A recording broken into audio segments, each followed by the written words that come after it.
Good evening, everyone, those who are gathered here in person tonight and also those who are joining us through the live stream. My name is Quentin Robinson, and I'm a co-chair for the Knox United Church Green Team. And on behalf of the Green Team, I'd like to welcome you here and also welcome you on behalf of our partners in this event, the folks from the Germinating Conversations Initiative. As we gather here, we remember the land on which we gather.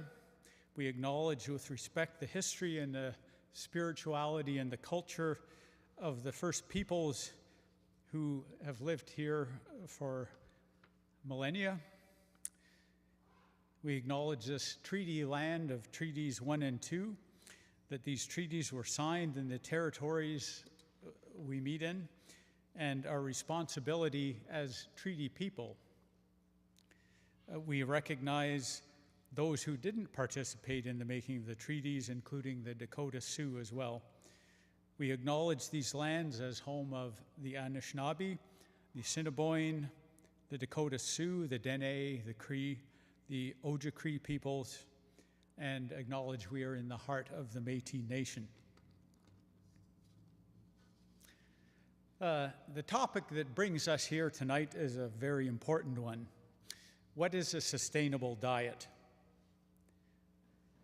We've been learning for some years now that the production and the transportation and the processing of food contribute significantly to the climate crisis we're facing now and to other environmental concerns. And I expect that all of us, or most of us here tonight, want to do something to address that as much as we can. But what can we do? We all need to eat. And those who produce food need to be able to make a living. And there are a lot of pieces to juggle in the equation of eating sustainably in a way that's healthy for all concerned.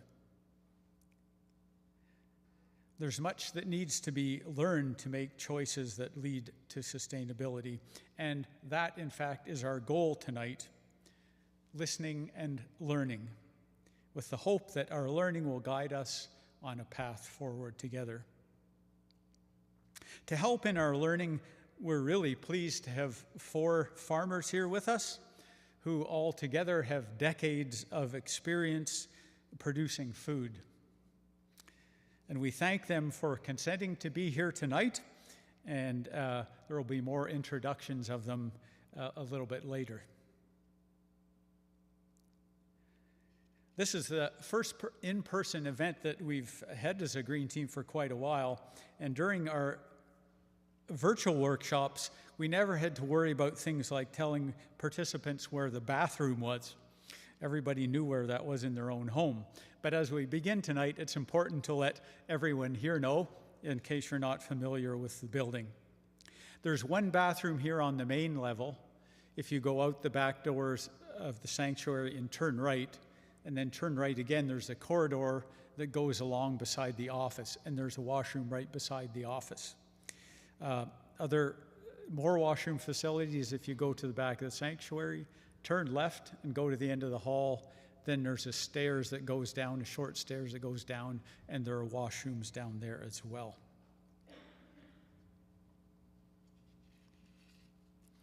We on the Green Team had already been starting to plan an event like this one when we were blessed with a phone call from Gordon Jansen from the Canadian Food Grains Bank. And Gordon introduced us to the Germinating Conversations team, whose specialty has been organizing conversations just like this one for some years. And we feel very fortunate to have been able to partner with them tonight.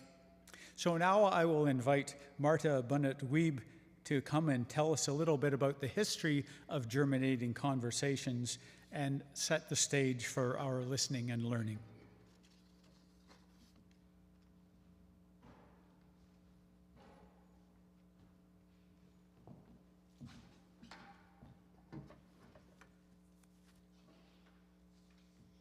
Good evening. I'm grateful to be here with you this evening. My name is Marta Bunnett-Wiebe, and I've been asked to share a few words about Germinating Conversations. Germinating Conversations is a dialogue initiative of 4 partnering organizations. I work with Mennonite Central Committee Manitoba as the Peace and Advocacy Program Coordinator and represent MCC Manitoba in the Germinating Conversations collaboration. The other partnering organizations are Arasha Manitoba, and Zoe Maddies and Marnie Clausen are joining us from Arasha tonight. Canadian Food Grains Bank, Gordon is here, and Julie Dirksen is also here from Canadian Food Grains Bank. And Canadian Mennonite University is the 4th partner, and Kenton Loby is here from CMU. If you'd like to know more about any of those organizations, I'd invite you to come and talk to any of us this evening, or check out the materials that are at the back of the church. Germinating Conversations began in 2012 with a desire to bring people from rural and urban areas in Manitoba into conversation on the themes of food, faith, farming, and the land. In 2012, the partnering organizations named 3 shared and guiding interests: gain a better understanding of the concerns and perspectives of farmers, take at least a small step towards bridging the rural-urban divide, recognizing it as a peace and justice issue that impacts people of faith as well as many others. And third, to model dialogue processes that might provide an opportunity to hear the authentic concerns of food growers and those who eat.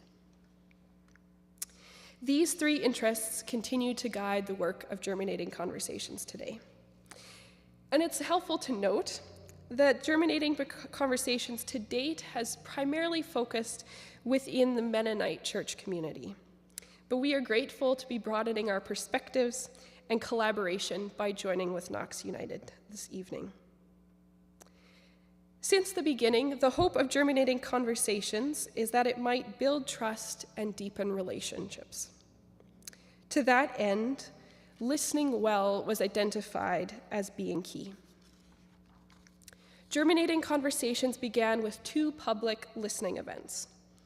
The first event was held in Winkler, and 5 farmers were invited to speak to the challenges and joys of their work, how their faith informed their farming and understanding of land stewardship. This event was a listening event. Those in attendance were invited to listen carefully to the speakers. An agricultural journalist, Laura Rance, was invited to make a few summary remarks at the end, but no formal Q&A time was incorporated.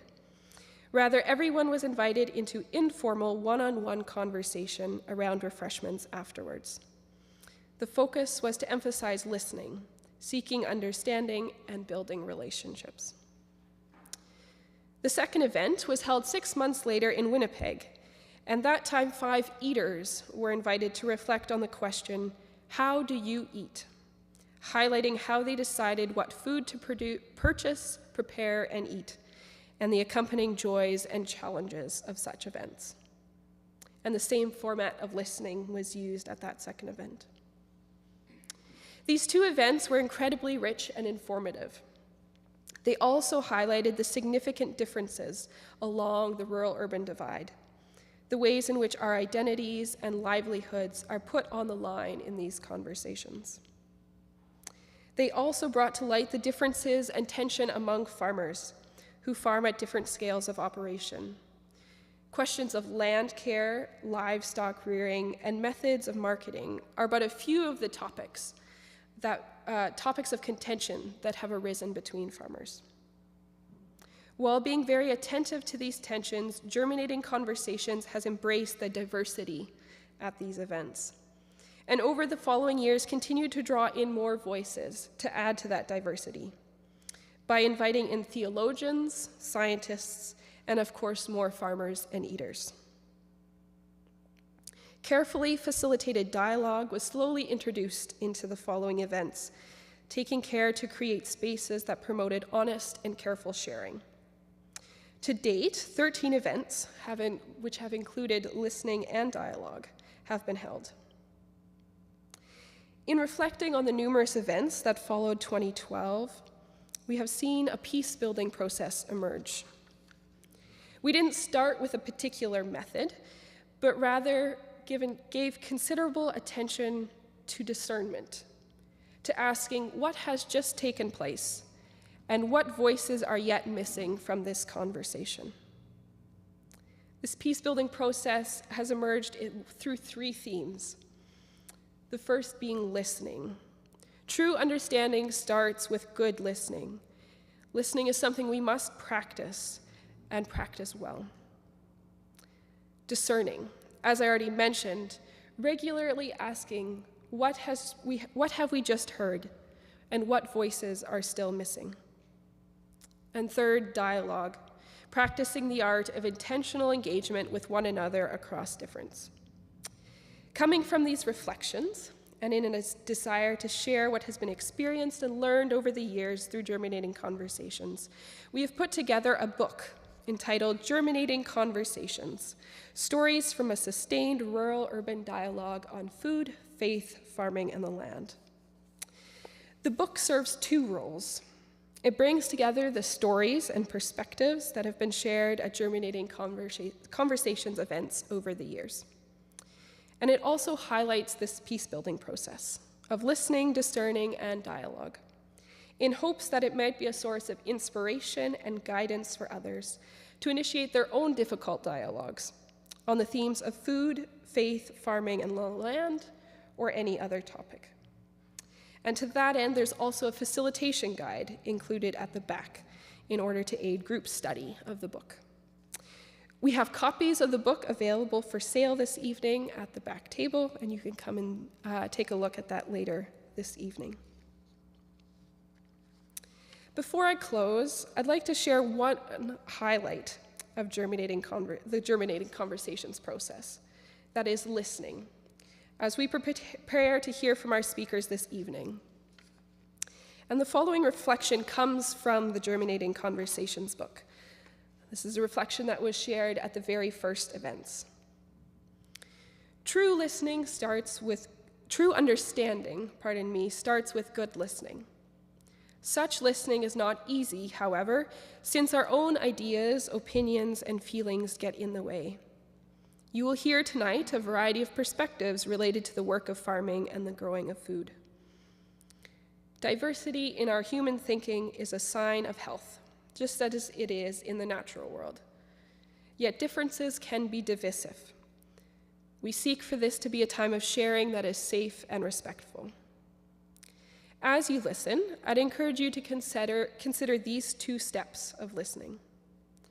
First, stepping out of your own world. We put aside, at least for the moment, our preconceived notions and points of view. Often, when we attempt to listen, our thoughts interrupt, tune out, or start to form a reply. Working deliberately to avoid agreeing, disagreeing, or judging helps us get beyond our biases and to really hear what the other person is saying. And second, entering into the other's world. As we listen, we aim to see what the speaker is seeing, to understand what that person is experiencing and feeling. Such empathy does not mean that we agree with the speaker, but it helps us to comprehend more fully the person's situation, concerns, and beliefs. So I invite each of us to lean into this posture of listening this evening. I'll close with this blessing, first shared at a Germinating Conversations event in 2013. May we together create spaces capable of pleasantly surprising us, and together discover a deeper understanding and appreciation for each other and the questions we are asking. May we come to the table excited to engage, quick to lend a listening ear, and full of anticipation for what might unfold. May we speak and let others speak. May we learn to receive our differences as gifts, and may we wrestle honestly and authentically with the way food choices impact our bodies, our livelihoods, our communities, and our global world. And may we be willing to sit in the openness that is less about whether the tablecloth is black or white, and more about how big the table is beneath it. Thank you.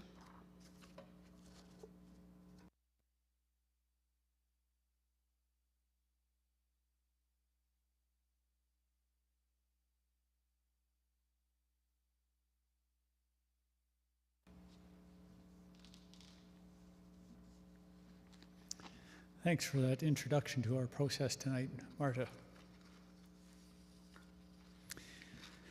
Yeah, so now we enter into the time of the evening for which we have all been most anxious.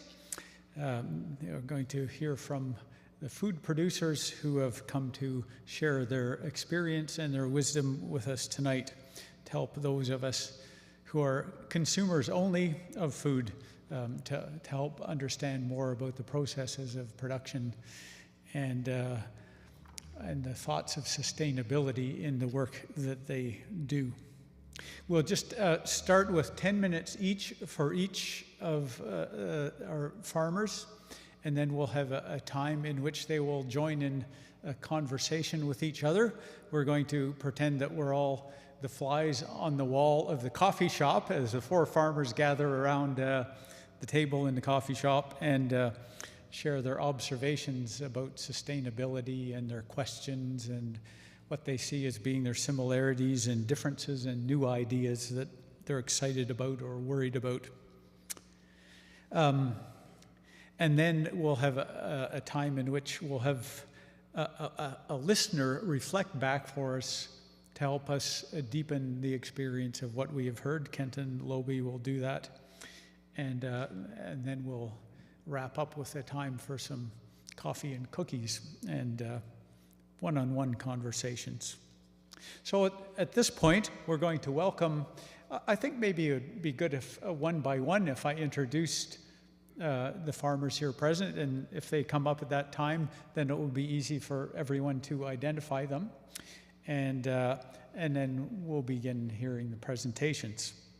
So we'll start with David Rourke. David and Diane Rourke farm with their son, youngest daughter, and son-in-law at Minto, Manitoba. They started to zero-till in 1980, their first year of farming.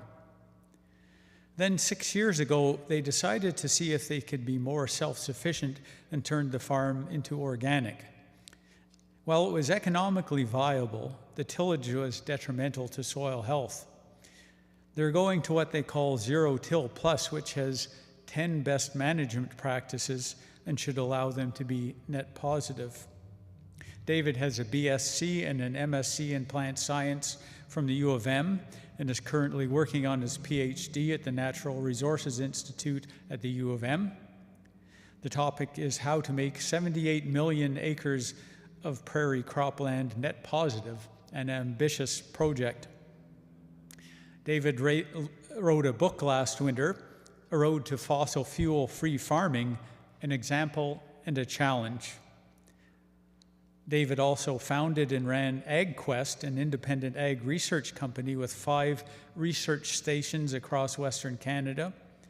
His oldest daughter, Dana, now owns and runs the business. David and Diane have also grown seed potatoes, finished 15,000 pigs per year, milked 500 goats. Not everybody can say that. As a former goat farmer, I have fondness for anybody who would undertake that. They've custom grazed some cattle and ran a couple of small plant breeding initiatives. Overall, have a lot of experience. David grew up in Winnipeg and is a first-generation farmer. So we welcome David now.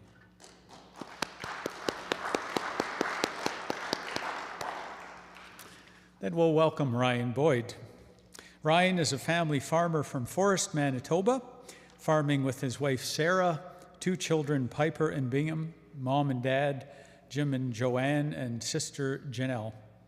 South Glanton Farms produces small grains, beef cattle, and healthy soil. Regenerative beef is marketed direct to consumer under the brand Boyd's Beef.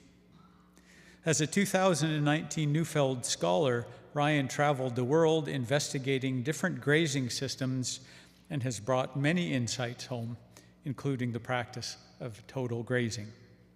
We welcome Ryan.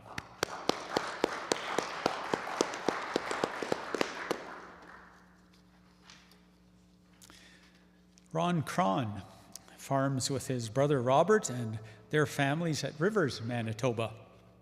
Their dad, Abe, while technically retired, is still active at the farm as well. Providence Farms grows 4,800 acres of peas, wheat, canola, soybeans, sunflowers, and corn. The farm has been actively zero-tilled since the mid-1990s and uses the latest in equipment technology and crop inputs to grow their crops. Ron's favorite farm tasks are working in the office, scouting crops in the side-by-side, and running the sprayer and combine. Ron has been involved with the Germinating conversations process since the first event and has found the process a challenging yet very worthwhile process to be a part of. When not farming, Ron enjoys lake time, snowmobiling, and camping with family and friends. Ron and family are part of the Rivers Community Church and has been chair of the local Canadian Food Grains Bank growing project, Acres of Hope, for many years. We welcome Ron here tonight.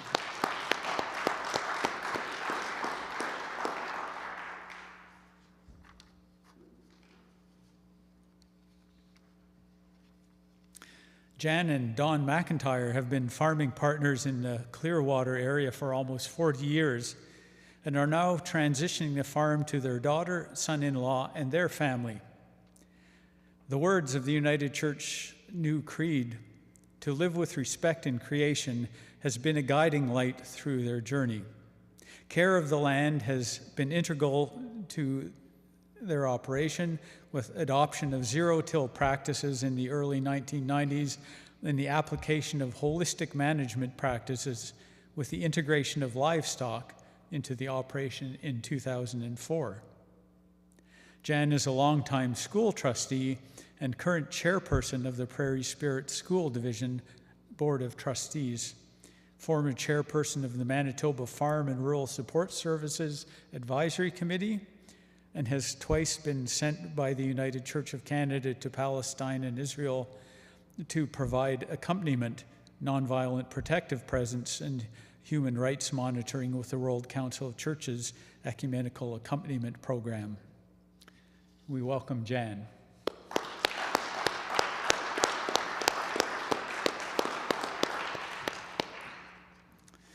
We've begun to get just a hint of the wonderfully diverse and rich background that each of our presenters brings to us tonight, and so it promises to be an exciting learning and a conversation time together. And so thank you all once again as we begin this. So we're going to do our presentations in about the same order as you were introduced, and each of you has a microphone. We'll hope it's turned on. And we'll turn it over to you, David. Thanks. Thank you very much. Can you hear me? So I thought I'd start at the end first. So if anybody wants to get hold of me, there's my contact information in case I run over 10 minutes. Whoops, I'm not quite there yet.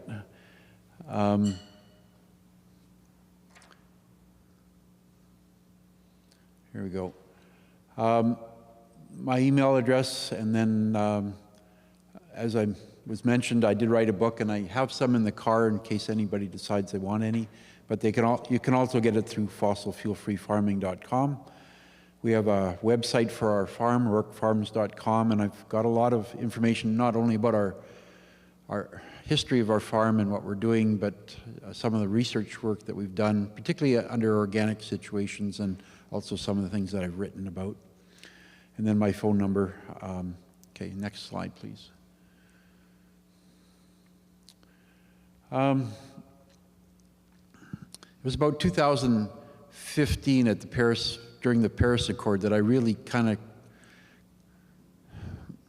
had to figure out what climate change was all about. I'd been kind of trying to ignore it up to that point, but when 195 countries come together and sign an accord saying that we have a problem that we have to fix, I thought that I should start paying attention. And this winter, this is an emissions report from the National Inventory Report, and the first accord came out, the Kyoto Accord. We were supposed to reduce emissions by 5% by 2012 from 1990 levels. Well, this is somewhat later, not up to date, but the world is at 139%. Canada's at 120%. Canadian agriculture is 125%, and Western Canadian agriculture is 143%. We're not doing too well, and that's despite adding a lot of good practices like zero-till into our rotation. But what happened with zero-till is that you preserve more moisture, you have a higher yield potential, so you put more nitrogen on, and then you get more nitric oxide emissions, and so we're not there yet. But we've got a lot of work to do. Next slide. Again, I suggested that I wrote a book, and I'd like to tell you kind of why I wrote that book. And next, please. So I kind of stepped back and asked myself the question, what would I do if I had no fossil fuel-based products within a year or two? So in reality, with the UN Special Report on 1.5, it says that we're supposed to hit that target by 2015. No fossil fuel use, and get as much of that excess carbon dioxide out of the atmosphere and put it in the ground. But I kind of sped that up and asked what I could do now. So would I deny and assume it's a wicked problem for which there's no solution, or would I see if I could innovate and as if our lives depended on it? So I chose to innovate, to give an example and challenge others to come up with an even better example, both to mitigate and adapt to climate change. And I also know that agriculture is one of the only industries which can serve as both a sink for carbon dioxide reduction and we can do it in kind of a no-regret situation. So as we put carbon back in the soil, we build up the quality of our soil, we hold more moisture, we increase the soil organisms, and ultimately we should be able to have a more sustained food production.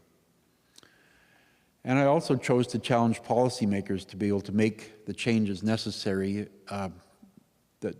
as farmers that we would need help with. Next, please.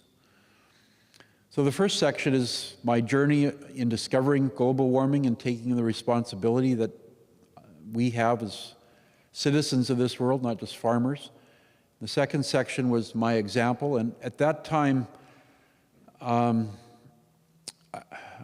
was using a regenerative organic no-till example, and we're already on to what I think is a better example, is the regenerative no-till. So we've decided to drop the organic part because particularly the last few dry years, we were tilling too much and we were not building soil quality. We were going backwards. So there are some places in the world where that will work, but Western Canada on my farm wasn't one of them the last couple of years. So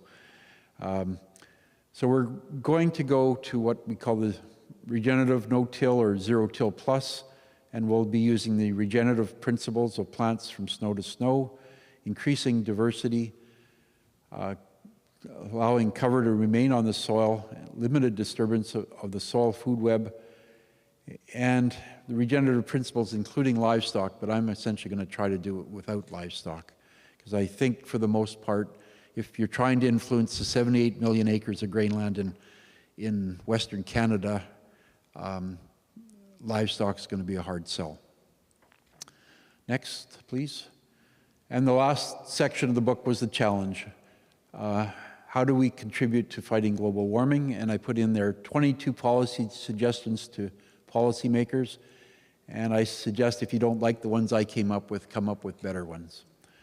And to paraphrase Seth Klein from his book, The Good War, there's 4 markers to tell whether the government gets it or not.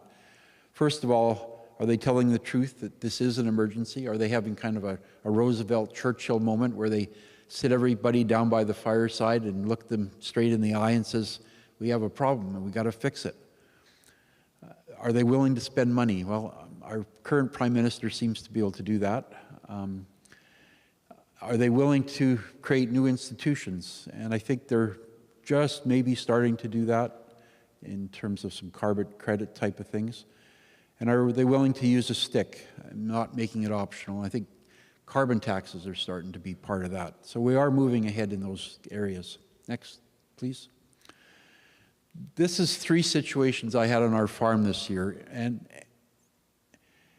they're quite different, but you can make money with any of them. So the first one is our 2021 continuous organic, and I just had it on a few acres. It was some land I had bought, and we're converting it to organic, and it had been sunflowers the year before, so it was probably dried out a little more than normal. It didn't have a lot of fertility, and it was a wheat variety trial, and we had about 22 bushels per acre on the top yielding variety. And at $25 a bushel with low cost, you could actually make money with that. What we were doing on a bigger part of our farm was the green manure fallow wheat.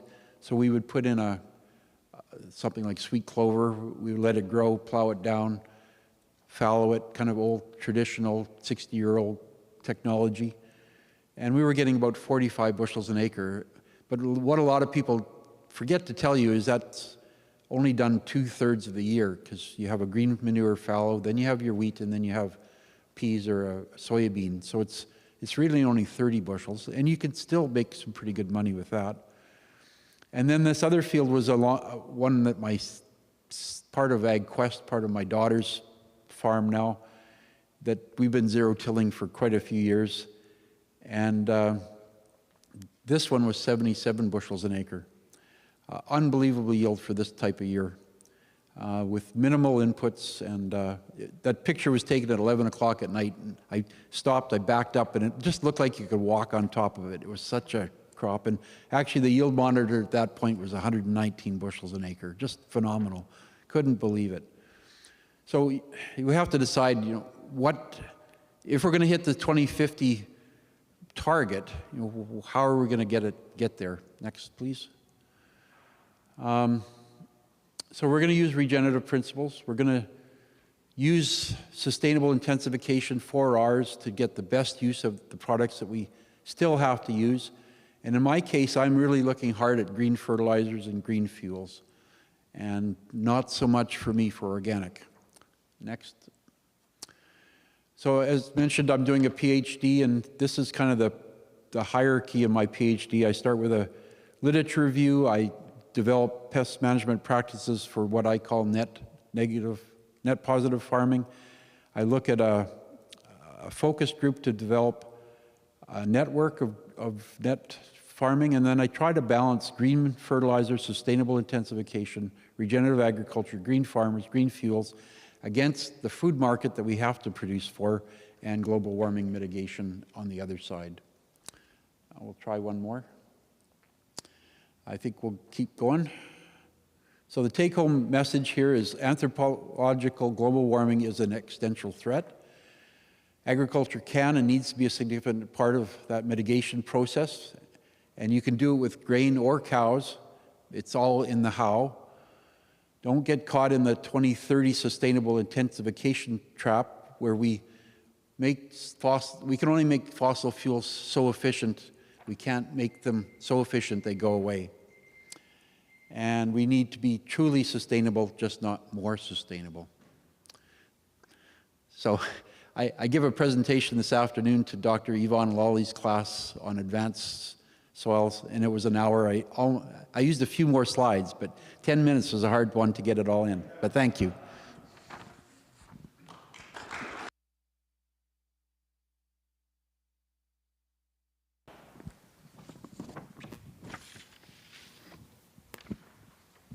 Thanks, David. Yes, 10 minutes is a daunting task, but you've done well and presented a lot of valuable information here. Now we'll hear from Ryan. Okay. Thank you, Quentin. Thank you and the Green team for the invitation to participate in this event. Yeah, so I need to clarify that the flag is 2-minute warning, the first one? Okay, good deal. All right. Yeah, you can just push me aside, Ron. Did you receive the slides that I had sent in, or no? Okay, well then I'll go without. So as Quentin said, we farm just north of Brandon. We're a diversified mixed farm. So we grow small grains, wheat, canola, the traditional oats, peas, small grain crops in this area. But our main focus is on grazing of perennial pastures with our cattle. So I have a bit of an addiction, management intensive grazing, I guess, as some would call. So I normally follow my slides and I didn't print out a copy. So I guess I've been thinking in terms of sustainability for a long time. How do we make our farm more sustainable? Had the good fortune to study at the University of Manitoba under the likes of Martin Ents, and was very much influenced by what he teaches there in terms of organic farming, but more natural systems farming. And from there, I discovered holistic management and met the likes of Don McIntyre and Jan's husband there, and the folks that have been into the holistic grazing deal for 20, 30 years. And that at that time seemed like it was just the simple solution. Putting cattle back on the land to mimic nature, to mimic how these prairie soils evolved, was just an easy answer. As a young farmer, when I came back to the farm, it was early 2000s, kind of prior to the real takeoff in commodity prices. It really wasn't very sexy to be a farmer. So at that time, I was thinking, okay, what can we do to reduce the risk, to reduce our reliance on fossil fuels? Because of course we were then talking about our heavy reliance on the fertilizers and the pesticides and the diesel fuel. And one thing that stood out in my mind was the organic matter, the soil organic matter. If we can improve that, we can hold more water, reduce our weather risk that is forever getting more sporadic. The rain events are fewer and far between and more intense. And the easiest way I thought that we could do that was seeing some of the results that these grazers had been having over the years by implementing perennial forages back on the land. So that's kind of what we've set out to do the last few years.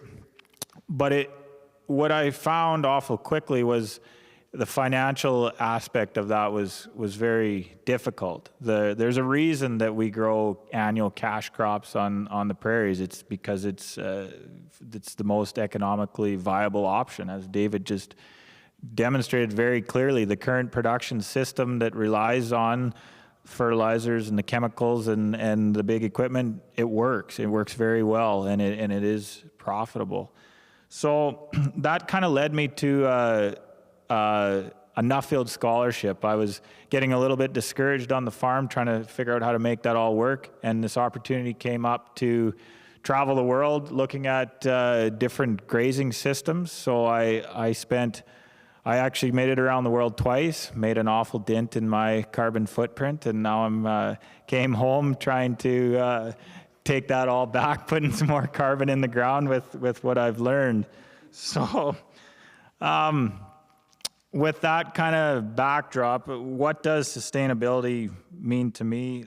That was one of the questions. I think I'll go ahead and answer that now. And so when I think of sustainability on our farm, it's kind of a three-legged stool. You've got the financial sustainability. We need to be profitable in the short term and certainly over the long term.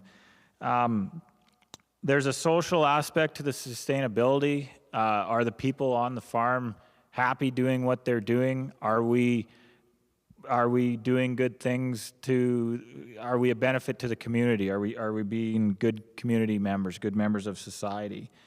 So I think that's probably where the reason I came back to farming and why we started why we do a lot of the things we do is because of the family aspect. Like, I just think that growing up on the farm and raising a family on the farm, there's no better life, there's no better place to do that. So that certainly holds a lot of weight on our decision-making processes. And then, of course, there's the environmental aspect. How can we farm to have the least impact on the environment and hopefully improve the resources we're working with? So when I drive around this time of the year, I'm looking at, is the water staying on the landscape? Are we taking every opportunity we can to reduce our weather risk by soaking in more water and throughout the season? And what impact is how we farm having on the local wildlife, the other birds and animals, insects that are also inhabiting the landscape that we farm on? And the pesticide impact, we use lots of chemicals on our farm. We're not organic, but is there a way that we can use less if possible? So that's kind of the three-legged stool that how I think about sustainability. So, some people, I really want to be careful. I think that the way we farm now is extremely efficient. Some people can get really down on the current system because of they get caught up in the pesticides and the other impacts that we're having. But at the end of the day, we have to decide what is the best option to grow our food. And it's a little bit tricky here on the prairies in that we export so much as we do. We don't consume a large percentage of what we produce here. So you can only get so much market signal from the local consumer because a lot of our product is consumed overseas. So I think long term on our farm, we really want to use the cattle to drive the fertility of the system. We grow a lot of legumes, and by managing the cattle the way we do, we're able to cycle those nutrients, get the soil biology up and running, and provide fertility for that soil. So our pastures keep getting better and better every year without the use of fertilizer. And when we do choose to rotate back into a cash crop, we are able to really reduce our reliance on the chemical fertilizers and the pesticides. I think that the cattle have really got a bad rap, especially lately. When we're thinking about greenhouse gases, the methane that cattle emit is a big deal, and I think we need to have a better understanding of just how that methane cycles in the atmosphere, and the fact that it reaches an equilibrium if the number of animals, of cattle, of ruminants stays the same. That methane in the atmosphere isn't actually increasing, it's cycling, it's breaking down over time, and it's just a natural process that has been around for thousands of years, and it's not the ruminants that are causing the methane levels in the atmosphere to rise. And another point I want to make is that saturated fats, the beef, I know my parents' generations and certainly my grandparents' generation, they're really hesitant to eat the fat, the saturated fats. We've really been told over many years that that's not nutritionally good for us, not healthy. But that science has evolved a lot over the last decade or so, and I think when we need to consider sustainability from a health standpoint, and I think that beef in particular can play a very big role in the sustainability of our food system. I might leave it at that and see where the conversation goes. So thanks again. I look forward to further discussion.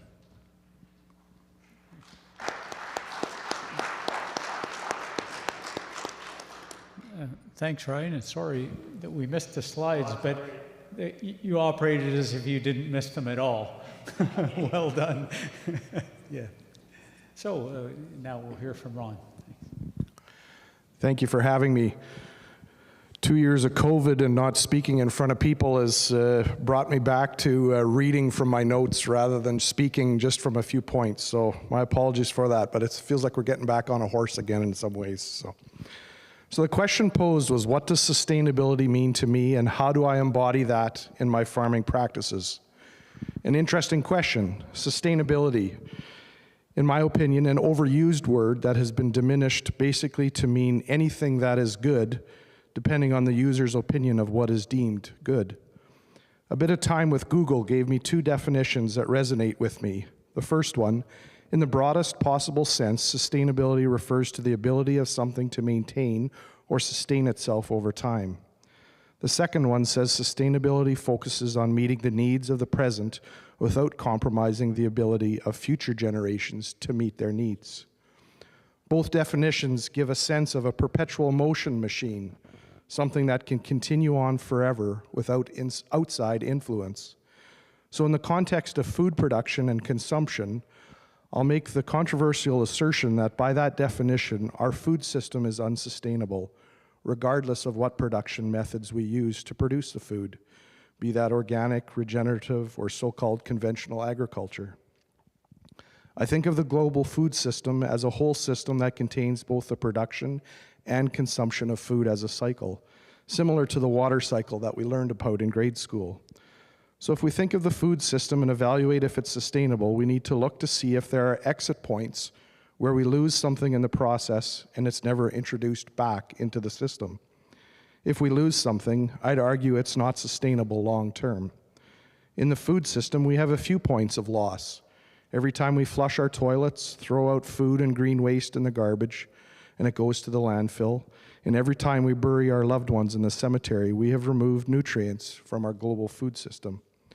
When farmers grow grain or livestock, and a processor changes that grain or livestock into something that is edible to a consumer, we have moved nutrients from our soil to your fridge, freezer, or pantry. When your body consumes that food, it changes those nutrients into energy, water, fat, methane gas, and waste that contains nutrients like phosphorus and potassium. If we do not get it back from the consumer in some way, we have now removed the nutrients from the soil, and our nutrient bank account has been depleted. For that reason, I will argue that our food system is inherently unsustainable. We have not replaced what we have taken, so over time, we will draw down our soil nutrient reserves. So, sounds kind of discouraging. What do we do about that? I believe my main goal as a farmer is to grow the most nutritious food that I can in a way that uses as little outside inputs as possible. When I use the word input, I mean energy, water, sunlight, nutrients that we use to grow our crops. So the word efficiency is a key word in my world. If I can maximize the amount of grain output from a unit of land used, or nutrient used, water used, I have done as much as I can to get close to that holy grail of perfect sustainability, which I think lines up well with the theological idea of stewardship, the responsibility of humans to care for the earth and to minimize our impact on creation. So maximizing efficiency, whether it be energy efficiency of our buildings or the fuel consumption of my sprayer, is an act of stewardship. The main reason we import and use fertilizer on our farm is that we are replacing the nutrients that left our farm in the food that we all eat. So what does that look like at Providence Farms? I think a walk through our farm's history might help. My grandfather was a Mennonite immigrant from Ukraine in the 1920s that had cows and horses, and he grew about 100 acres of crop. He would take the manure from the barn and dump it on the less fertile areas of the fields or that were prone to wind erosion. He would cultivate the soil for weed control and would leave about a third of his land to summer fallow in an attempt to save moisture and control weeds. His typical yield was probably 15 to 20 bushels an acre of wheat if the weeds didn't outcompete his crops. He wouldn't use any fertilizer that would be brought from off the farm. His organic matter dropped. His nutrient levels in his soils dropped over time as well. His soils became prone to wind erosion. And he also needed feed for his horses that did the work and the cows that he milked. So some of his land was used for animal feed. Very little of his land actually produced grain for others to eat. I'm not saying he was a bad farmer. He did the best he could with the tools and the knowledge at the time. But I'd suggest that wasn't sustainable. My dad and his brother were very progressive farmers. They grew their farms in the 1960s to the 1990s to about 7,800 acres from the few hundred that my grandpa had. They started fertilizing their crops. They sprayed their crops to keep them weed-free. They stopped summer fallowing, but they still cultivated their soils a lot to bury the straw and get their soil into a condition where they could seed it. But then the drought of the 1980s came. My dad watched our fields blow and blow and blow. He watched the ditches fill with topsoil. Most of that topsoil then blew away was unrecoverable, lost forever, not sustainable, but better than the previous generation. But he decided he needed to try something new, and David talked about zero-till farming. This involved no cultivation of the soil. It leaves all the crop residue after harvest standing in the field so it holds the soil that it won't blow. It traps snow in the wintertime, so more of the snow will melt into the soil for next year's crop. It used less diesel fuel as he wasn't cultivating as much, a quantum leap toward the goal of sustainability. That practice of zero-till has been adopted across a large area of the prairies. Wind erosion has been basically eliminated from the farms at zero-till. More moisture has been retained, organic matter levels climbed, and the earthworms returned, both which mean a healthy soil. On the same acre of land, wheat was now yielding 40 to 50 bushels an acre, a huge step forward towards sustainability. My brother and I came back to the farm in 1999. So what have we done in the last 22 years? We have GPS guidance to drive our tractor straight up and down the field to reduce overlap by about 5%. We adopted section control on our equipment. This reduces overlap even more in that it shuts off sections of the equipment that is over top of an area that has already had fertilizer or seed, and so that it doesn't double apply. So two major benefits. It saved us another 5 to 6% on our total crop input bill as we weren't wasting inputs. And it's good for the soil as we weren't over-applying crop inputs. Grain farming has embraced something called the 4 Rs for fertilizer application. David mentioned that earlier. The goal is to only use the right product for the conditions, the right rate that replaces what the crop will remove, apply at the right time so the input isn't wasted, and the right place in the field. Which leads me to another technology we're using. It's called variable rate application. The idea behind it is that we know that various areas of a field produce differently due to many different factors. So the goal is to only apply as much fertilizer or seed as is needed to maximize the yield in that spot. Think of it like a kitchen table with your family. You will feed your toddler a different amount of food, and maybe a different kind of food than you would your 16-year-old daughter who lifts weights after school and is an all-star volleyball player. This variable rate technology allows us to feed our crops more efficiently, which makes us more profitable and lets us grow more food with less inputs. We are now seeing wheat yields of 65 to 90 bushels an acre. Better efficiency, closer yet to that goal of sustainability. So what will the next generation do better than us? I'm not sure. If I knew, I'd be trying it too. But I'm certain that they will continue the progress of making our grain farm as sustainable as possible. One exciting development that I see is something called Crystal Green. It's a fertilizer product that recycles phosphorus out of municipal sewage into a fertilizer that farmers can use to replace the nutrients that are removed from the soil. That's a product that is a great news story for food systems and sustainability. So in conclusion, a few thoughts.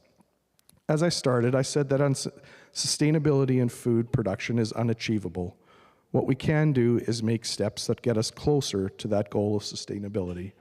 But we must be cautious. Many decisions made based on ideology have unintended consequences. The country of Sri Lanka made the decision a few years ago to go organic and not allow any pesticides or fertilizer use. Their crop yields dropped significantly and they had food insecurity within a few months. It is a startling case study in how good intentions had disastrous unintended consequences. It's scary to think that many in society think we should stop using pesticides and fertilizers and just farm the way my grandpa did. If our global food production system reverted back to farming practices like in the good old days, we would have vast starvation around the world.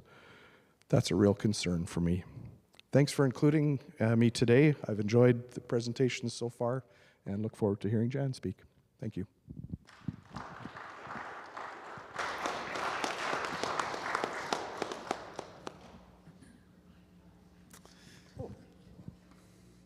Thanks, Ron, for that multi-generational perspective. And now we hear from Jan. Good evening. Thank you for the invitation to be here tonight. It's a privilege to be part of this important discussion. Sustainability in our food system has many components. Tonight we are primarily focusing on the growing of food. But the growing of food encompasses the whole of society. Farmers grow food as part of a food system, a system that is in place as a result of communal decisions. Farmers sell into that system. If there's sufficient market demand for food grown in a particular way, farmers will meet that demand.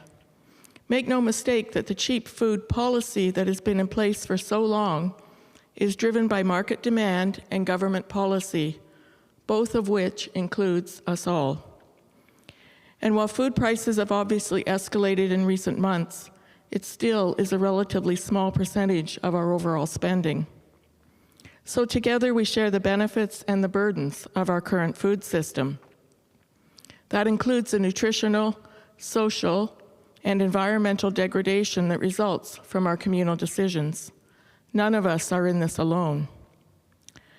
My husband Don and I were married in 1984, and for me that meant a move to our farm south of Clearwater.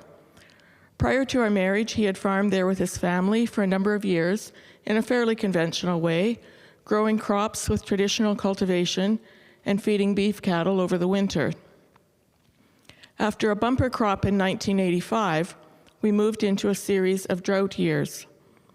One spring day, we looked out our west-facing door to see a major cloud coming our way. The wind was howling, and before long, the cloud passed overhead, not leaving rain in its wake, but dust. What had passed over was a massive brown dust cloud. We were simultaneously amazed and appalled. It was reminiscent of Don's memories of his grandmother talking about life in the dirty 30s, when they set the table and turned the cups upside down to avoid the grit that was ever present in the air. It felt as if we were there again. Subsequent drives around the neighborhood yielded another shocking sight: windrows of dirt that Ron mentioned, topsoil in the ditches, some of them 3 feet high or more. We knew that topsoil was the most important portion of the soil, and much of it had been stripped off of these farms. We knew that we had to find a way to farm that would protect the soil. The family situation changed, and shortly thereafter, we began crop farming on our own. We immediately moved to zero-till, utilizing Roundup rather than cultivation for primary weed control. At the time, we were told by experts that Roundup was harmless to the soil, something that has since been proven wrong. Nonetheless, the zero-till did help to hold the soil in place, and as a side benefit, we noticed a significant drop in our fuel bill. A few years later, our daughter, who was about 8 at the time, wanted to get sheep. And so we went and purchased 10 ewes from Roy Leach, who some of you may know. He lives just south of Brandon. As sheep go, they were pretty poor sheep. Really poor. But eventually we had some lambs, and as time went on, we became much wiser sheep buyers and built the flock up to about 300 animals. When predators became too much of a problem, the sheep were sold and were replaced with cattle, beef cattle. In 2004, we enrolled in a holistic management course, which I initially very derogatorily referred to as Farming 101. Little did I know how life-altering the course would be, as it led us to think about our goals and the priorities for our farm in a way that took us beyond solely economic interests, to a place that was financially sustainable while also meeting our goals for our family and our farm. It led us to think about our farm purchases in a new way, as wants or as needs. And it taught us about the value of livestock to build soil. We used the sheep and later the cattle to mimic the action of the buffalo on the Great Prairie grassland. The holistic management group also brought community in a new way. Farming, especially grain farming, can be very isolating and competitive. We formed a holistic management group and held monthly meetings, sharing our ideas and goals in a safe, supportive, and confidential environment. Part of the work of the course was to develop our farm mission statement. After some soul-searching, we developed our overarching farm goal: to turn the land that had been entrusted to us for our lifetime over to the next generation in better condition than we received it. Over time, a number of fields were fenced and sown down to mix grasses and alfalfa for pasture and hay. We continued to grain farm about 1/3 of our acres using zero-till. After 4 or 5 years, the fields of grasses that were sown down were then sprayed out and direct seeded into a crop, taking advantage of the enhanced weed control and nitrogen in the soil that had built up while in grass and legumes. Crop fields were correspondingly sown down to perennial forage. Today, we are in the process of transitioning the farm to our oldest daughter, Anne, her husband, Mitchell, and their family, who are utilizing regenerative agricultural practices in much of their cropping. The vast majority of our land is sown down to grasses and legumes, and the cattle operation is utilizing holistic management practices. That all continues. When asked what sustainability means to me, I would say that first and foremost, sustainability in agriculture means protecting and growing the soil. In our worldwide discourse around climate change, care of the soil is often ignored or forgotten, but it is crucially important. We may protect our water and our air. We may even manage to slow or halt climate change. But without soil, we cannot sustain ourselves. Throughout history, going back centuries, societies have sunk into poverty and eventual demise after destroying their topsoil. It can happen to us. Since the start of mechanized agriculture, it's estimated that North America's tilled soils have diminished in organic matter from about 11% to the current average of around 3%.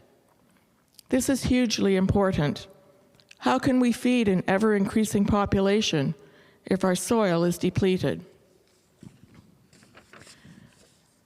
This knowledge has been a driving force in our quest to build the soil on our farm, and we continue to use livestock to do that. For years, people have mistakenly thought that livestock were detrimental to soil, when in fact the opposite is true. The soil bank we sit on today was developed over hundreds of years by buffalo roaming the prairie grassland, naturally fertilizing the soil, eating down the grasses, and then moving on to allow the grasses to rest, with their hoof action planting millions of tiny little seeds. On our farm, the consistent use of practices such as rotational grazing and bale grazing have led to greater plant counts and plant diversity and greater tilth of the soil. As well, we have seen huge increases in water filtration and carrying capacity of our land, leading to greater drought tolerance, less flooding, and less water erosion of the soil. It's important to remember that agriculture does not exist in a vacuum.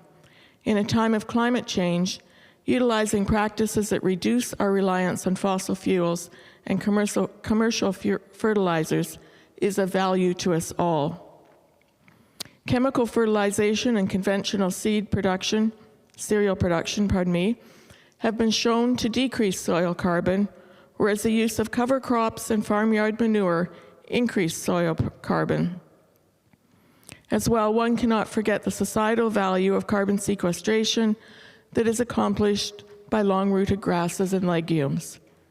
It would seem that working with nature can be a significant factor in addressing climate change.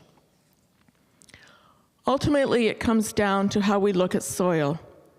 Is it a resource to be used to maximize short-term need and financial benefit? Or is it a resource that has been gifted to us to be cared for, to provide not only for our needs, but for those of future generations? Inuk environmental and human rights activist Sheila Watt-Cloutier believes our ecological crisis is also a spiritual one. It's that disconnect with nature, with the land, and the preciousness of it, and the love for it that has been lost, she says. Perhaps as we think about these issues, it comes down to our worldview, the way we perceive and relate to one another and the world around us, and the influences of that on our thinking, our perceptions, and our actions. For Dawn and I, the words of the United Church's new creed, calling us to live with respect in creation, have been integral to our approach to farming. Witnessing those dust clouds and windrows of topsoil so many years ago moved us to find a solution. For us, holistic management of our land has been key to achieving our primary goal, to pass the land to the next generation in better condition than we received it. As you make your food purchases, we invite you to consider how food is grown and how the soil that is the very skin of our earth and the foundational element of all food production is cared for. We also invite you to engage in public policy change that would financially reward farmers who are working to protect our soil, as currently there is little compensation for sustainable practices. We are all in this together. The words of Martin Luther King, "We live in an inescapable network of mutuality tied to a single garment of destiny," could not be more true.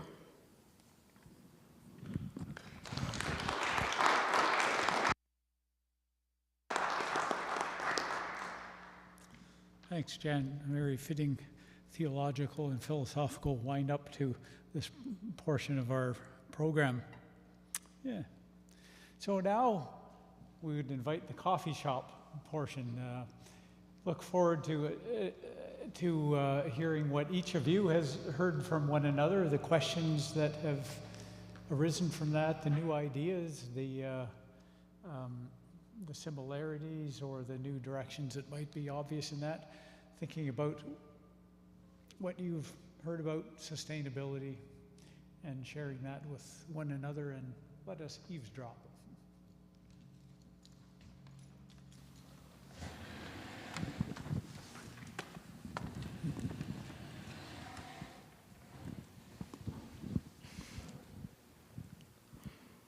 I'm always a better listener.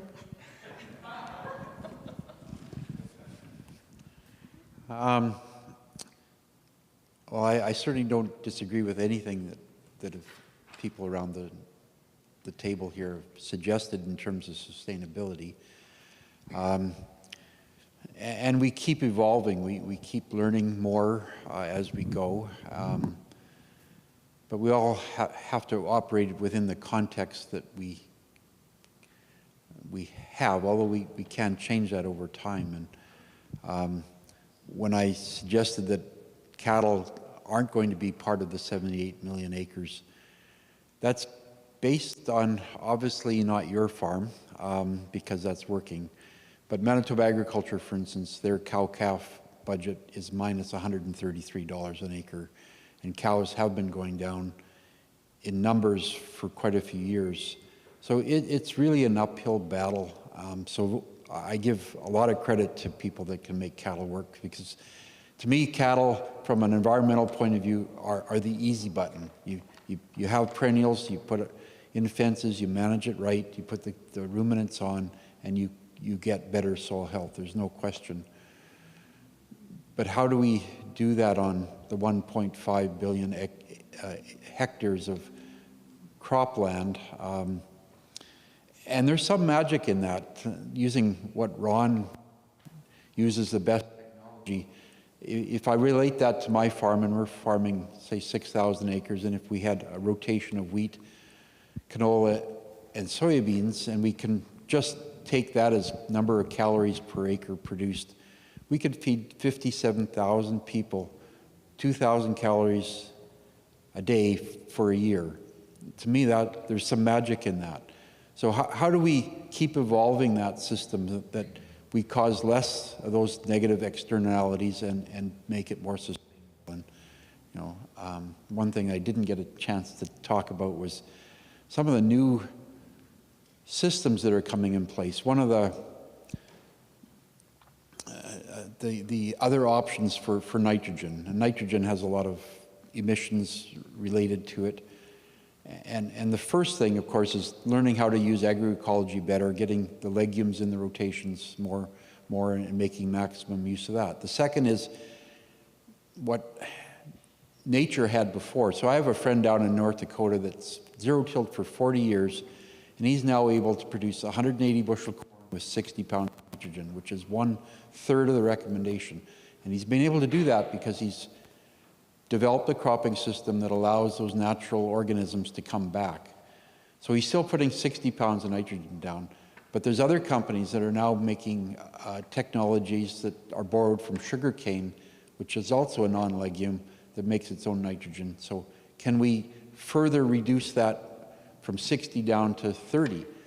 And then there's other technology that's coming along in terms of green and hydrous ammonia. And I was really hoping up until 2 days ago that I would get the first on-farm and hydrous ammonia plant in Western Canada, but somebody's one ahead of me. So maybe I'll get the second one. But not using any fossil fuels, then we can produce that nitrogen and use it as wisely as we can to fill that other small gap in that we need to feed those 57,000 people. So that's a perspective. I would make a couple comments. Firstly, on the cattle, how could that possibly work? And second, on technology. So remind me when I'm done on the cattle rant. So I agree with you 100%. Cow-calf is losing money. It has been for a few years. What's interesting though is feeder cattle, backgrounding cattle, the growing phase, because the price of grains, feed grains have gone up so much, the market is actually returning pretty good money to put pounds of weight on feeder cattle.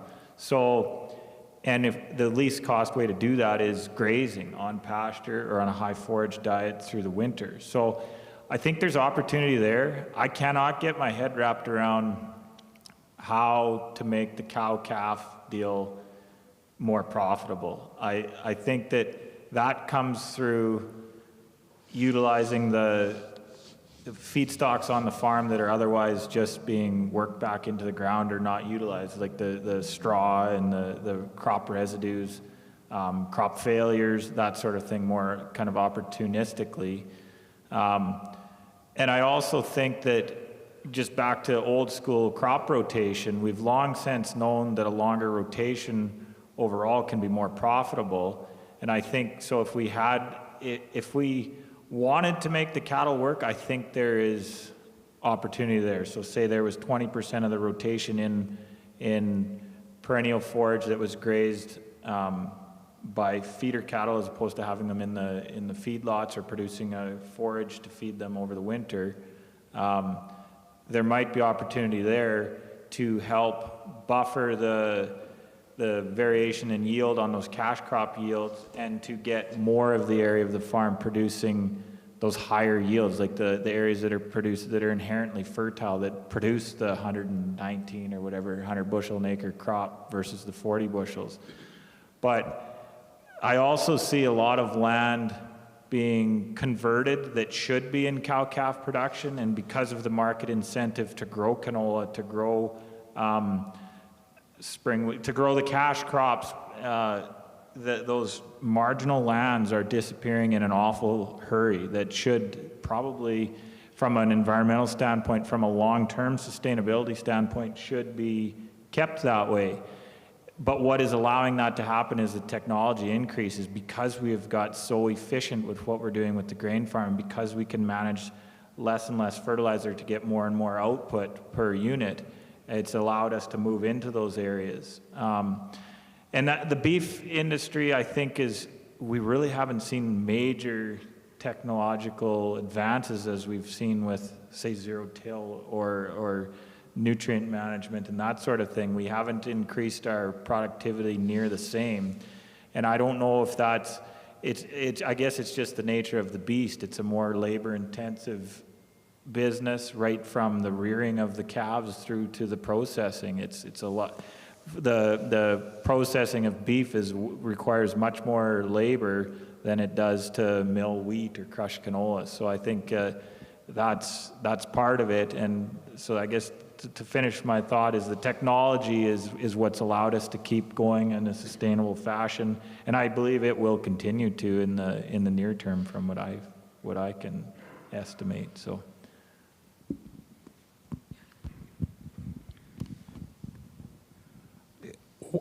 A couple thoughts. One is, at age 46, I'm still embarrassed to say I've never seen a calf being born, and I'm sitting on the stage here with some cattle farmers that I think I need to tap on their shoulder and have them call me the next time. But one thing two things come to mind. One is the passion that I can feel the passion for agriculture by the four of us up here. And I'm always reminded when you read, whether it's on social media or in the news or whatever, and sometimes farmers have a high level of public trust, but I get the sense that there's a lot of people that feel that food should be grown differently than the way we have learned to do it over the decades and over the generations. And it's always refreshing to remember that so many farmers have so much passion for what they're doing. And even though we all four are doing it somewhat differently, we feel passionate about how we're doing that. And so I just think that's always good to remember. The other thing that I find interesting is that, and I hear this again and again, that livestock is a way to improve our soil health, and I still keep thinking about how I can incorporate that into our own farm as a grain-only farmer. But I find it interesting that a lot of society is telling us that meat is bad. And here it's one of the main things that is going to help us be more towards that goal of sustainability. And I find those two messages, sometimes I'm not sure how we can make them mesh, because it feels like they just butt heads. And I'm not sure how that works, but yeah. So anyways, those are two thoughts that came to mind. Ron, I think you've hit two important points that come to my mind. The first is the passion of people who farm. I came from the city, and I never fail to be amazed at the multitude of tasks a farmer can do and must do well in order to still be on that land, and the hours that it takes, and the commitment. So I have great respect for every farmer, to be honest, because it's never 9 to 5. And it's always your nickel that's on the line, and nobody pays when you take a day off. As far as the livestock goes, Ryan, I was interested in something you said, and I wondered if you would elaborate on it more, because I think it's so important. Ron was talking about how meat has taken a bad hit recently. We've seen the growth of the plant-based food movement. And yet it seems in nature that there is a place for all, and that there is a natural order to things. And when you look at how the cattle, the livestock, do feed the soil, and how the meat feeds humans, and how humans have not always got it right in terms of nutrition. Ryan mentioned that. Now it's all of a sudden good to eat the fat on the meat, but really don't overdo it on your carbs. So, it's very confusing. I feel for consumers because it's extremely confusing.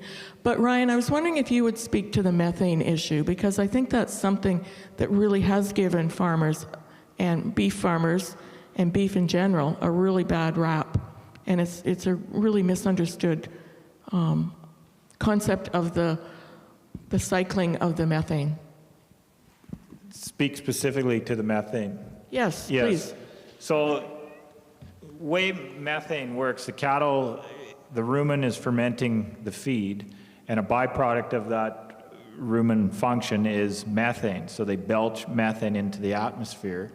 That methane goes into the atmosphere through solar radiation. Sunlight hits that methane, and inside of 10 years, that methane breaks down into carbon dioxide and water vapor.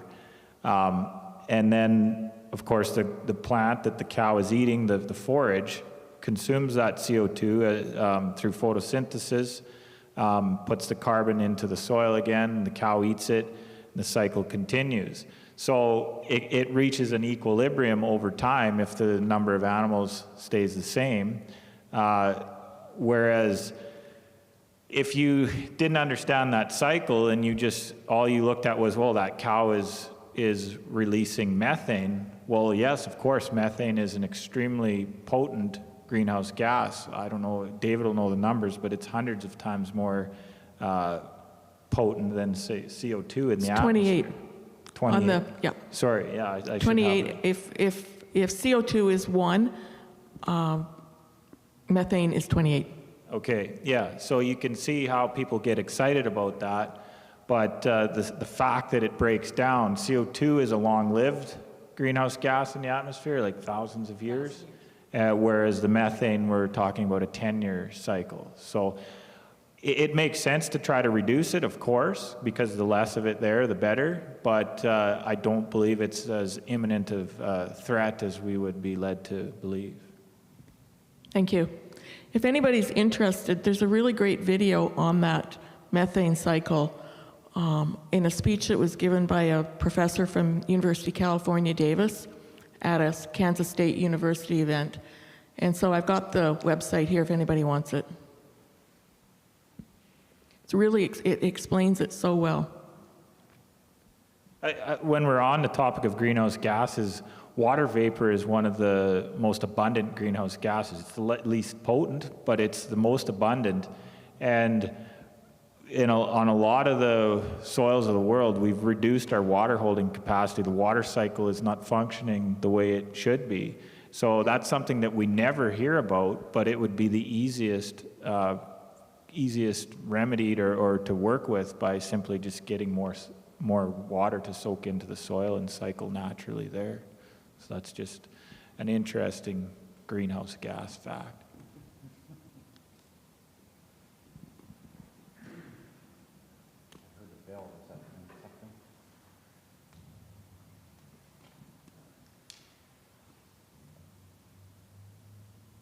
Quentin's getting up. Was there a bell? There might have been a bell. I don't know. I was going to say, oh, let's not pay attention to that. We got lots of time. And then I looked at my at my clock and discovered, in fact, that time, well, it seems like we always have lots of it. That soon it's gone. Catches you off guard.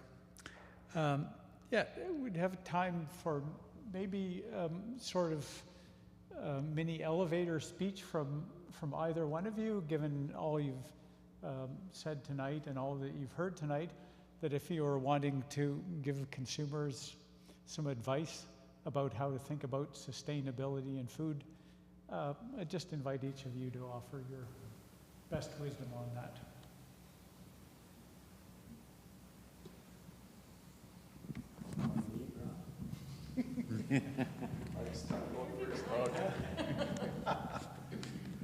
Thanks, Ryan. I often think that elevator pitch to a consumer, ask a farmer rather than tell us. That there may be a good reason why we're doing what we're doing. The choices aren't easy, and it's all good or it's all bad.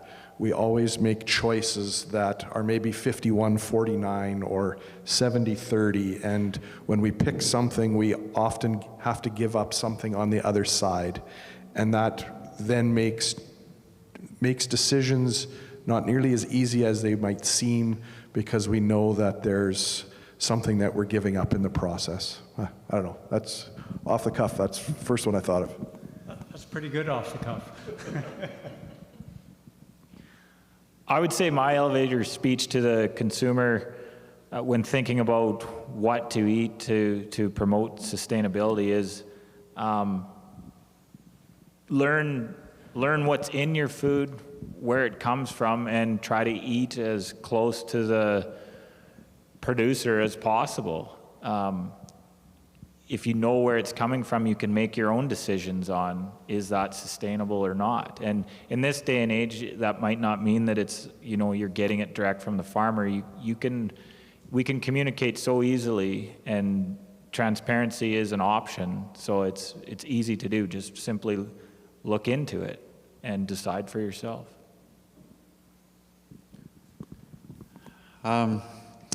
I've told my kids sometimes that we live better than kings and queens could have even began to think about a couple hundred years ago.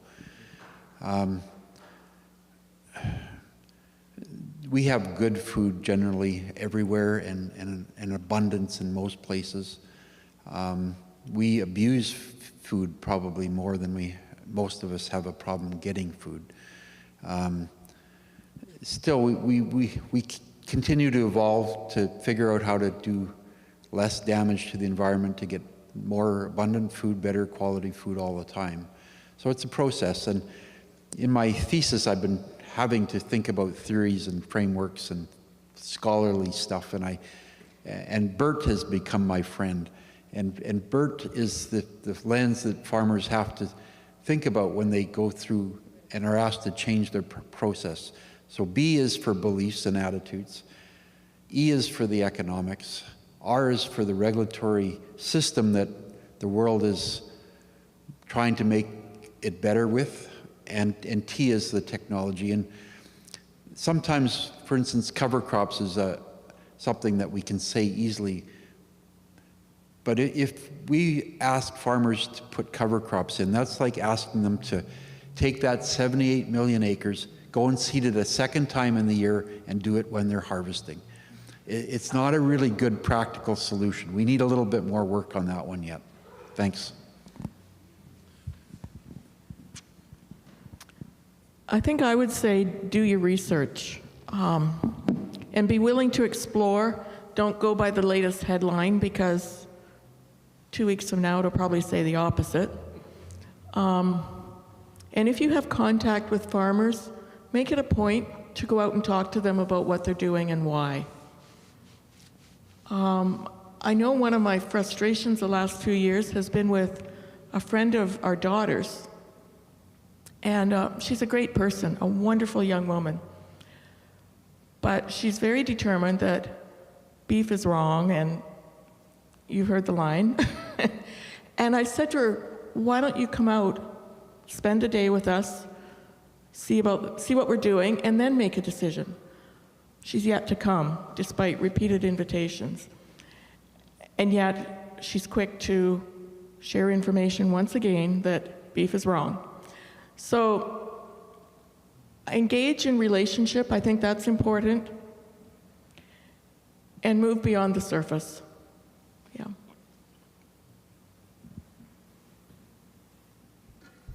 I look forward to our next elevator meeting with all of you.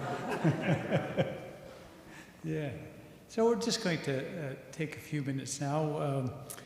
We've had Kenton Lobe listening carefully to all that's been said, and is going to now reflect some of that back for us to help deepen the listening experience.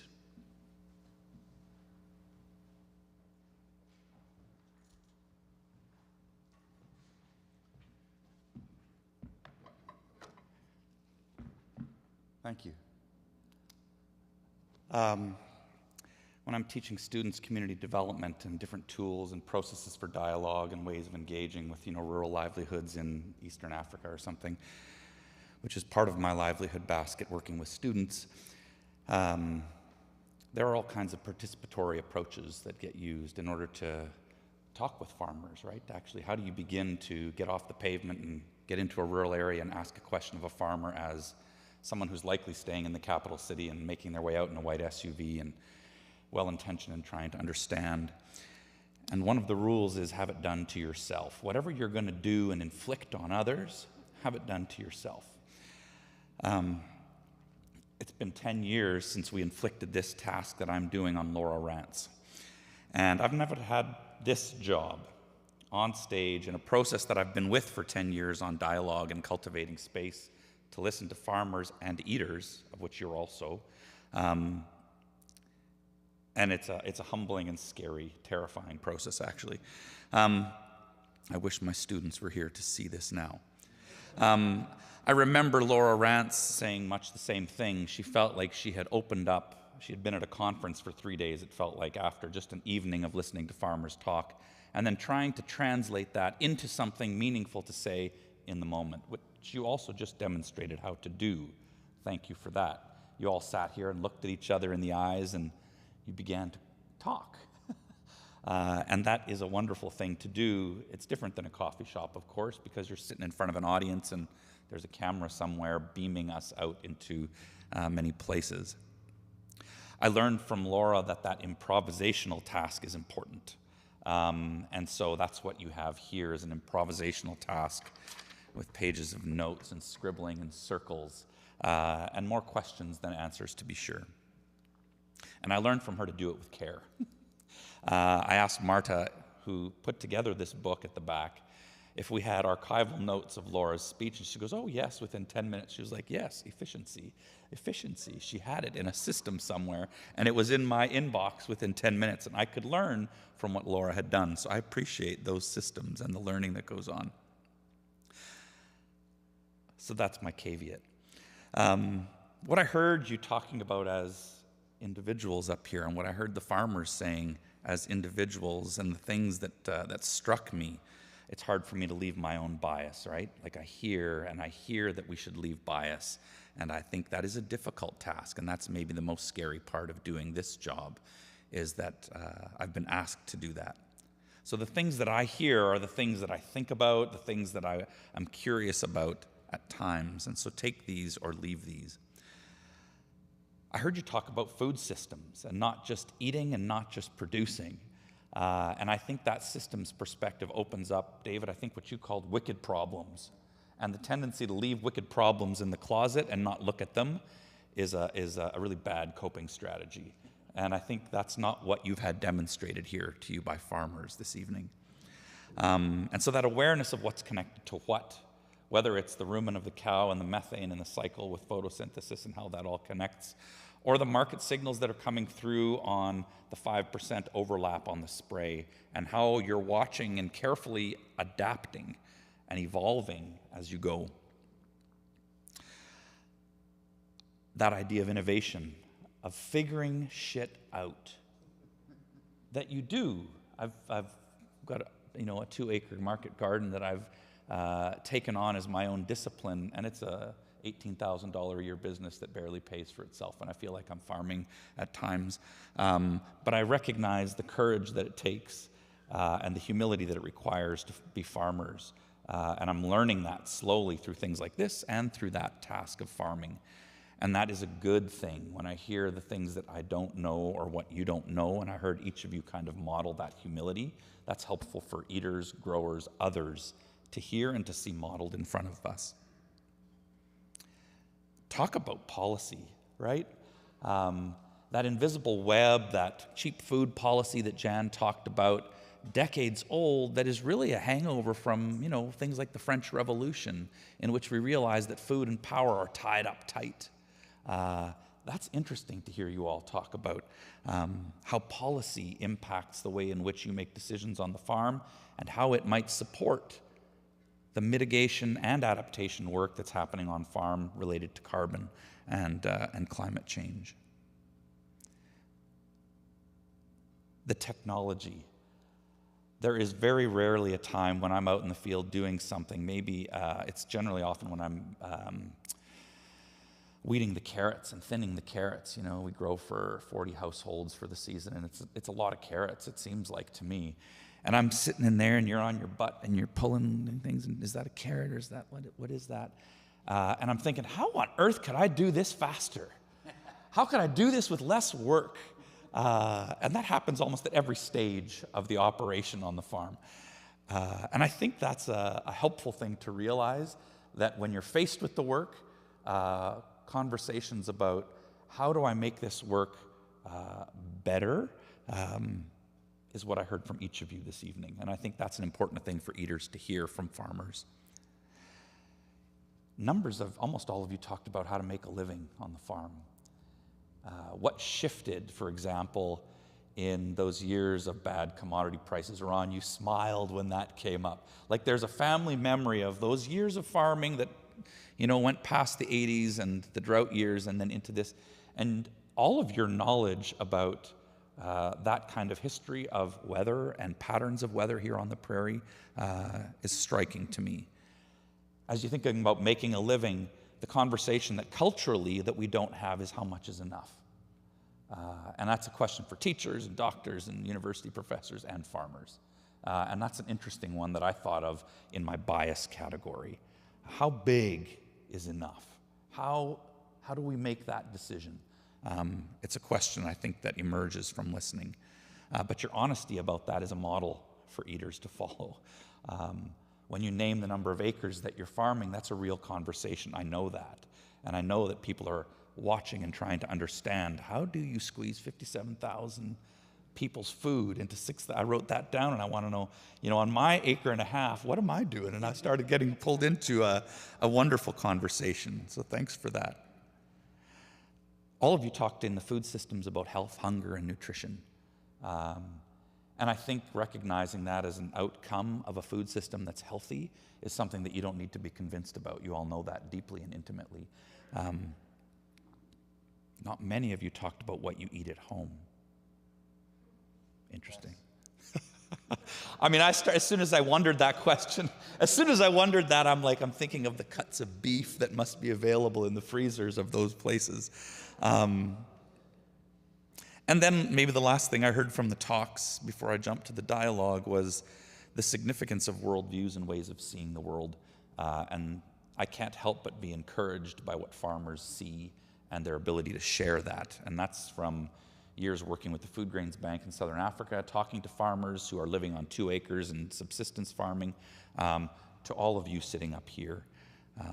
That way of seeing that comes from an intimate engagement with the places that you work, that give this life that is, that you all talk about with kind of a real glitter in your eye when you think about the life that happens on the farm. In the dialogue, passion, the etymology of passion is suffer. And you identified rightly, a number of you, that there is passion in here. And I totally agree. I love listening to farmers talk when they're in situations like this. I love talking with farmers in situations like this. And the passion that's evident from the work and its relation to suffering in the work is one thing that I would love to hear more about, and maybe in the cookie conversation. Those struggles that also accompany the intimate work that you're doing with soil to feed people. I was struck by your ability to laugh with each other in a conversation that, I've sat in a few coffee shop row conversations, and there's a lot of posturing that can go on and a lot of kind of partial truth tellings that go on about whose field is clean and whatever, And to do that with humor and humility is, the last time I heard that was from a Métis elder who came to CMU talking about reconciliation and said, "You people are very earnest. You need to learn to laugh." This after a long conversation about things that had happened to the Métis in the place that we were talking about. Humor and humility, humus. Those things are all wrapped up in the same root word, and soil. Maybe the last thing that I'll say that I heard that impresses me is the kind of ecological literacy of what's connected to what. The kinds of trade-offs that are required and the intense decision-making that are going on, and the awareness of the ecological intricacies from water cycles to soil blowing to different ways of technology addressing some of those questions. I think that's something that a lot of eaters can understand, can learn to understand much more. I would leave a question on a sustainable diet conversation with farmers with an observation that eating is an agricultural act. And so in this conversation, when you looked at the bulletin or the board outside and a sustainable diet, we heard a lot about growing, and we didn't hear as much about eating. And that happens when we think about farmers as something other than eaters, because that's one thing that farmers and they share with everybody, this need of energy. And there is no perfect, efficient system, perpetual motion machine. We live by the dying of others, right? That's part of the work.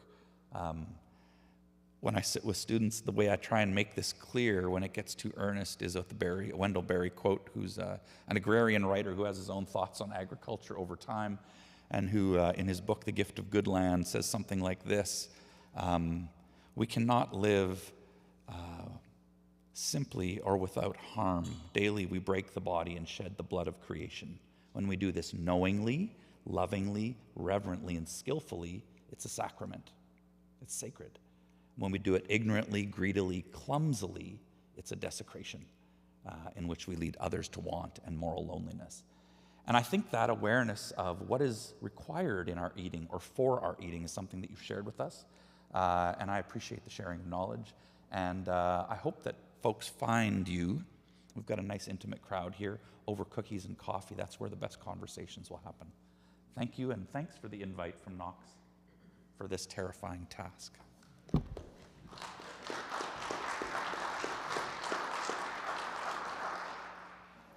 If you would ever like to be terrified again, Kenton, just let us know. It's been a great pleasure terrifying you. No, thank you, seriously, for that careful listening and reflecting back, and especially I was hearing the sacramental comments at the end to remember that all these things as we do them are sacraments. They are participating in holiness when we do them with awareness, with intention, with gratitude.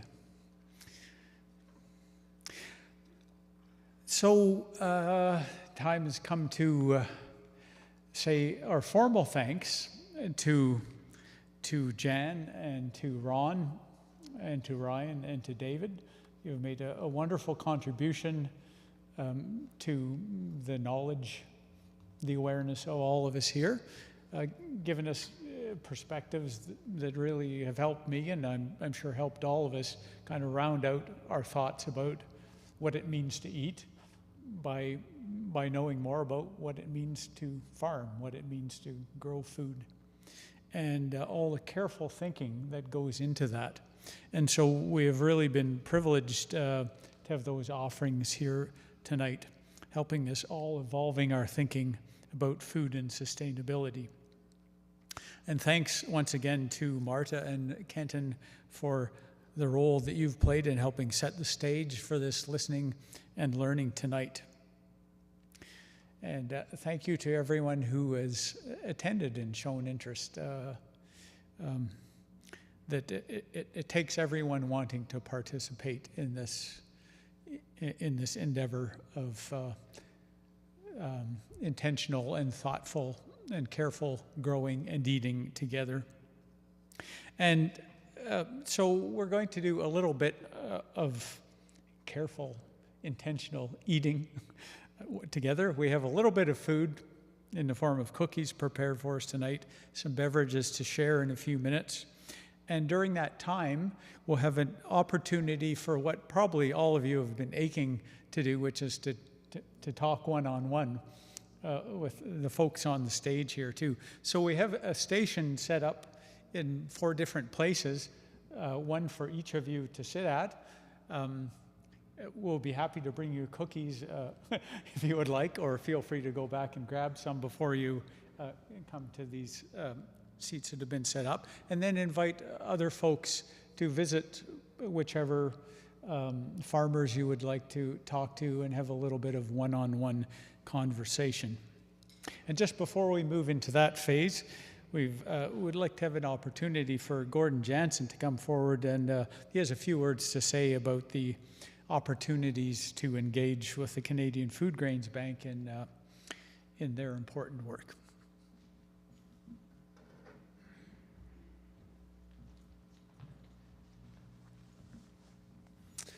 Well, thank you, Quentin, and thank you all for coming out, for sharing your experiences on the farm and your wisdom, and for allowing us to eavesdrop. It's been a rich evening, I think, for all of us.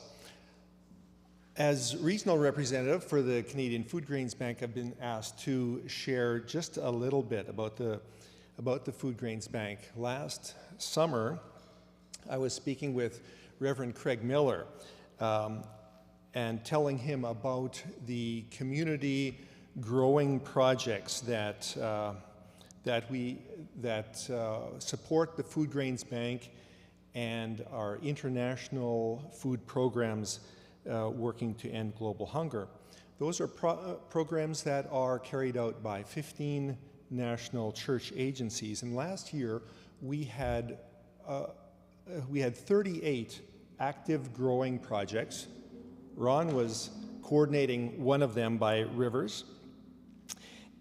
And in addition to that, we also have a type of growing project that we call Grow Hope. And these are projects that are coordinated by one or more of the 15 member agencies. These involve finding farmers who are willing to offer some land on which the projects would be carried out. And then with these, the member agencies will find supporters, non-farmers who are supporting the projects by providing financial contributions that go to the farmer, providing the input costs. The farmer then goes about their regular farm activities and commits to providing the full revenue of those acres to the members, the member agency's account at the Food Grains Bank. And all of those proceeds are then made available for the food assistance programs abroad working to end global hunger. And this kind of Grow Hope projects has really worked well in terms of building bridges between non-farmers and agricultural work of farmers. The church body that coordinates the project provides regular updates to the non-farmers who are supporting the project. And we found that connection between the farmers and the non-farmers has been a very positive connection in raising awareness and also raising financial support for those food projects. And currently we have 2 Grow Hope projects in Manitoba. One involves MCC and supporters in Mennonite churches. Another involves the Anglican member agency and supporters in their churches, mostly in Winnipeg and Morden area. So in talking with Reverend Miller, the thought came that there might be interest in some kind of a similar United Church Grow Hope project or an inter-church Grow Hope project. And so he asked if I would give that kind, just this overview of this project possibility. So if there is interest among any of you as non-farmers or you as farmers who would be interested in being involved, then come talk with me or Reverend Miller or Quentin, someone in the Green team. I think we'd love to see a new Grow Hope project starting in Westman. And I think Knox United or maybe a collection of churches in the Brandon area would be a wonderful, wonderful project to work with. I'd love to talk with you about that. So thank you again for being here, presenters and the Green team for organizing, and as well as the Germinating Conversation people. Thank you.